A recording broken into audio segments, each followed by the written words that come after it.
California's Supreme Court has upheld the state's voter-approved ban on same-sex marriage, but the court decided that more than 18,000 gay couples who tied the knot before the law took effect will stay wed. This is a victory for the rule of law against those who would use the courts for their own political agenda.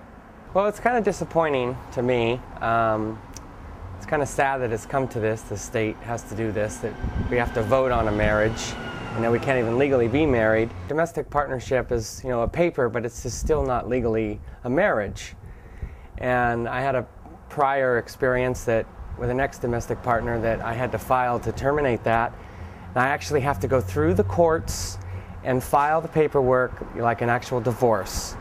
But we cannot legally get married here, but we have to go through a legal divorce to end the partnership, and that's not fair. We shouldn't have to vote on a marriage. I mean, we don't vote on your marriage. I feel upset because it's not fair on us gays that we have to wait to see if the law will pass on our marriage. I've been with my wife for nearly 10 years.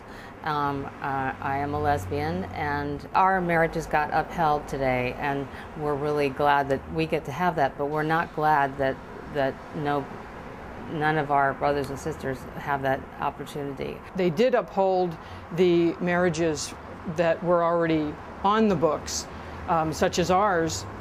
Now there's all different levels, and I think the Constitution really should be to bring everyone more together, not to separate them even further. Well, from a purely legal standpoint, it makes sense that they would actually stand, because during that period of time in which these marriages occurred, that was the law of the land. Now, of course, we would argue that it should never have been the law in the first place. But nevertheless, my own personal opinion is that these people followed the rule of the law as it was at that time. They went and got their marriage license, and so I don't fault people for doing what the law allowed them to do. Gay rights advocates marched through California and several other states last night. In the meantime, the lengthy battle over same-sex marriage goes on, and many say it's up to voters to decide what happens next. In Santa Rosa, NAZY, JAVID, TV50 News.